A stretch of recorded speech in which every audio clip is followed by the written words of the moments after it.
Hey guys, welcome back. I hope you guys are all doing well. So guys, remember I said to you from the beginning of this year, or my first video of this year I should say, I spoke about how things are going to change here on my channel, and I'm just going to be literally diving into like speaking with people who are doing businesses and are from Africa, especially in the UK, but also around the world. And I have my first and special guest of the year, Rose. We have a lovely Rose. Please tell us about yourself. Thank you so much, first of all, for having me on your channel. So my name is Rose Mukuze, and I'm 27 years old. I'm originally from Zimbabwe. Of course, I live in England, but Ashford, Kent. Okay.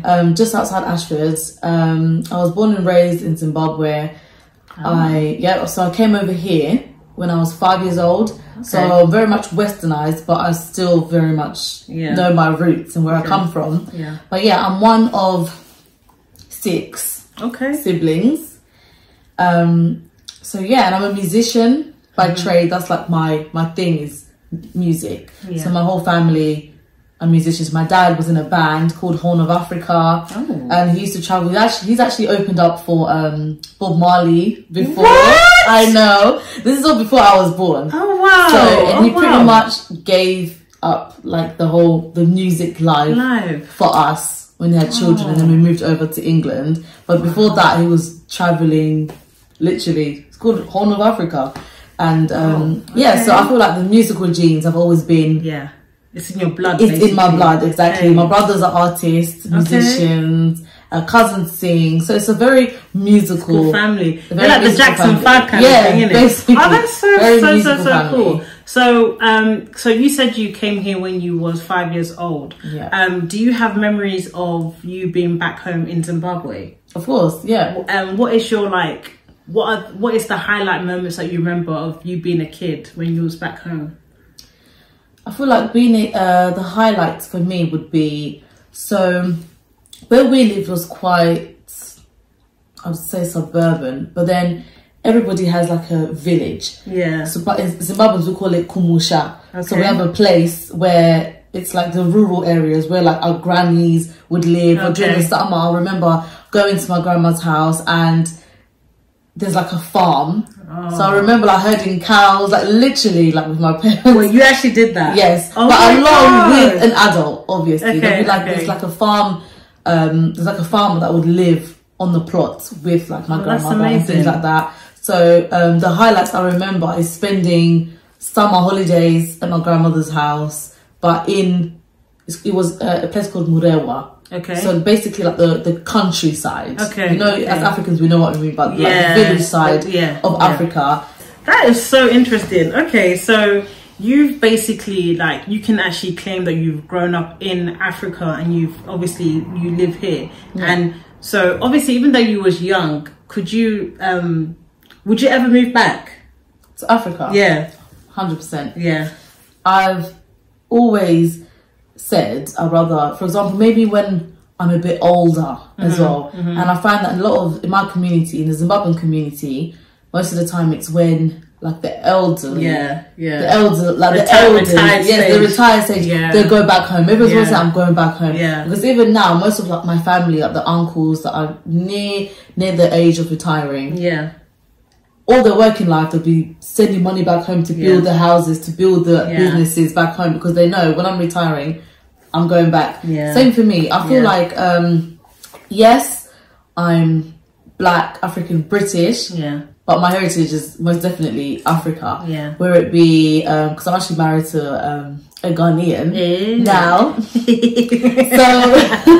I see myself eventually either living in Ghana, or even having owning homes back home in Zimbabwe. And it's also important for like our children one day, know. So you spoke about children. So do you have kids? Yes, I've got a son. Oh, and how old is your son? He's 4. Oh, bless. So that little tiny stage. So knowing how life was for you back home when you was a kid, and now you have a child of your own, would you do you try to let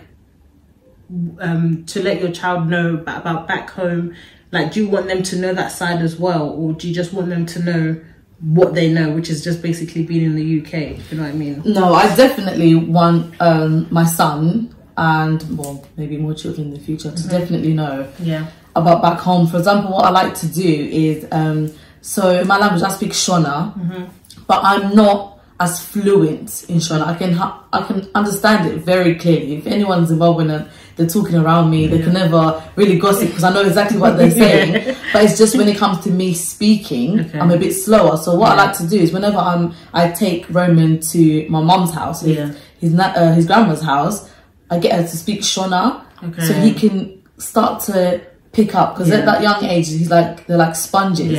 So I definitely want him to be able, if he can't speak it, I want him to be able to at least hear it. So when we go home, you know, you have that stigma of we call them musalads. So if you've been in like England for so long, you go back, you don't understand your own language, you're you just can't like some stranger basically. Yes, you turn, like other kids will start to pick on you, and you know, like a lot of African I know that. aunties, I've been there. A lot of African aunties will be like, so you don't even know how to speak. You know, I don't want him to be targeted in that way, because then that also makes other young people not want to go back to Africa, because they know I've got an auntie that knows I don't speak my language properly. It's just it's a lot of unnecessary pressure. But no, I definitely want Roman to grow up knowing where he's from. Like he's half Zimbabwean, half Ghanaian. So we're even taking a trip to Ghana this December. So just going back again to your childhood. So you were talking about how music is in your blood. You know, everyone in your family does music. So how did you discover music for yourself? Like, how did you know that it was music that you was into and all that kind of things? So it actually started when I was in Zimbabwe still. So I was around, there's even like family home videos of it. Like I said before, my dad was in a band called Horn of Africa. So every day, my lounge was rehearsals. 24/7 rehearsals growing up. So we had drums, guitars, everything. So there'll be times when I was supposed to be in bed and it's like maybe midnight, God knows what time it was, and my dad would just be on the sofa playing the bass, and then I'd just creep in, and then he would let me sit on the carpet and just listen to him playing, and and then from that I started to see that, okay, so with the guitar they have like a singer, and I would see that, I like what that person's doing, and then I'll try to mimic it. So I used to take like a fork, you know, the typical story, anything you can find. I would literally take like a fork, and I'll just be making like just random sounds. So from a young age, I feel like they just thought like, you know, I'm actually just playing around. But it was in me. Like I enjoyed it. It wasn't as in, these guys would practice for like hours, 6 hours. It's not a joke for a little girl to just be like on the floor. I would be on the floor with just so mesmerized by like, oh my gosh, look at all these sounds and things like that. And also like at church in Zim, they'll get you to like come and do a testimony, and then I'll be like that little 5-year-old with like adults in the choir. So I started it started from a very young age. I knew from as young as 4 that I sing. That's all it's ever been, singing. And that's amazing. That's amazing. So okay, so now I want to talk about your business and music. What exactly are you doing with? Okay, so I am a vocal coach, and my business is called Rosie's Vocal School. So what I do is, it's quite self-explanatory, I teach young people and adults, so from ages ranging from 5 years plus, how to sing. And I teach different levels, because there's some people that literally join onto my school because they just enjoy singing as like a hobby. They may not necessarily be technically talented, but they just enjoy it, you know. And then there's others that I teach that are literally like traveling around performing, and they just want that continuous like vocal help, basically, if that makes sense. And then what we do is I hold annual showcases for the students to basically showcase what they've been learning, what they've been working on. Some of my students, it might be stage presence that they want to strengthen, or projection, whatever their vocal needs are. They get an opportunity to showcase in front of the friends, family, cats, dogs, whatever. That's really good. Yeah, that's really good. Fun. So okay, so that is basically what you do. So how long have you been doing your business for? How long have you been doing it? I'd say I started my vocals maybe 2 years ago. Okay. Now, because prior to that, I was performing. It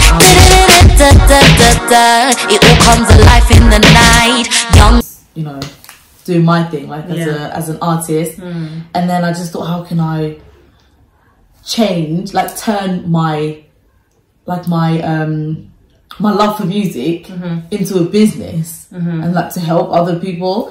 So yeah, I started 2 years ago now. And yeah, so as the months have been going, the years have been going, more students are like joining onto the school, and it's flourishing. They're really enjoying it, and I love every second of it. That's to be honest. I was also making my own music. I'm a singer-songwriter, so I was writing music. I was recording my own music, and I actually shot my own music video 2 years ago. So this is prior to starting my business. I just shot a music video to a song that I wrote. So I was very active, and I was taking part in like music competitions. I don't know if you heard about the Come Up. I was in the first season of the Come Up. So that lasted for a couple months, like the leading on to like the live performances. So yeah, I was very heavy in performances in London, Shoreditch. I was here, there, and everywhere. I was very, very active. And then I just decided one day that, you know what, especially after having my son, I thought, how can I continue like music, but making it into a sustainable business that can carry on, you know. So you spoke about motherhood. Let's look at motherhood. Be a pause, like you said, you were doing your music videos, you were here and everywhere, but you had to pause at some point to have your child, but you still came back. Do we need to have a specific structure to do the things that we need to do, or does there need to be like a balance between motherhood and, you know, doing your business? Or do you forget, you know, or are you a bad mum? Do you know what I mean? Because these kind of conversations, mum, we you know, even though you know you're doing the best for your child, but you still have those thoughts. What is your opinion on that? I mean, I most definitely do have the whole mum guilt at times, but at the end of the day, what I've started to realize myself is most of these things that we do, especially now, before my son, everything I was doing was for myself. It was all me, because I had no one looking up to me, no responsibility. But since Roman came on the scenes, everything I'm doing is for him. You know, all these businesses that I'm cultivating will be his in the long run. However, we at the same time, there's like a fine line between, you know, you can have some parents that's like they're never at home, they're always working, not really they're there, but they're not present. They don't realize that because I grew up in England. When I moved here, my parents were forever at work, but how they were like pioneers though, in the sense. So we're never seeing them because they're out there leaving, you know, going to work for our own good, you know. So it's the same for us. However, I like to make sure that I have that time with Roman. That balance. It's very important to have that balance. That time with Roman and that time with my husband. You understand? Like in the Bible, I'm a Christian. So in the Bible, you know the Proverbs woman. She was. Says her children call her blessed. Because her children are not calling her blessed because she's not around. She's doing all this. She's a boss. She's in town. All her husband's friends know her at the gate. She's not in that situation because she's not catering to everyone. She's catering to her husband. She's catering to her children. Family, so I like to use that as your role model kind of thing. Exactly. So to know that, okay, it's all well and good and going for what you want and making things happen, creating financial stability for yourself. However, there needs to definitely be a balance. Honestly, everything you said is so true and so powerful. So if you're a mother and you want to start a business and you feel like, hey, I can't do it, sometimes you've already failed before you started, because you've told yourself that you can't even do it, you know, so you can do it. I mean, she's a testimony to that. But honestly, I have really enjoyed talking to you so much. Honestly, it's been really fun. But what I wanted to ask you, our last question is, what's coming next from you? What can we be expecting? What's coming next? Okay, well, on the 2nd of March, we have our annual Roses Vocal School showcase in Ashford, Kent. And so basically all of my students will be showcasing their beautiful voices. They'll be performing in front of their friends and families, and the mayor of Ashford will be present. So it's an event, and we're actually going to have a special guest performance. Which I'm very much keeping my cards close to my chest with this one. Because I don't want to spoil it, but just know, if you want to find out, guys, who this special guest all the information will be in the description box below, and also I will link her Instagram here as well, so you can go straight to her Instagram. All the information that you're gonna need will be on there, so please follow. Please let her know that it was me that sent you guys there. Show her some love over there. And if you can make it, come as well. If you're in the Kent area or whatever, please try and come as well. That'll be great. That'll be great. But Rose, oh my gosh, I've really enjoyed this. You too, really enjoyed it. Thank you so much for coming onto my channel. I feel so grateful for you coming onto my channel today. But yeah, I'll see you guys. See you guys in my next one. Stay tuned for more. Bye guys. The ground. It all comes alive in the night. Young boys with the future so bright. No choice, so we're forced to fight. I've seen my brothers running in the moonlight, dark and blue lights.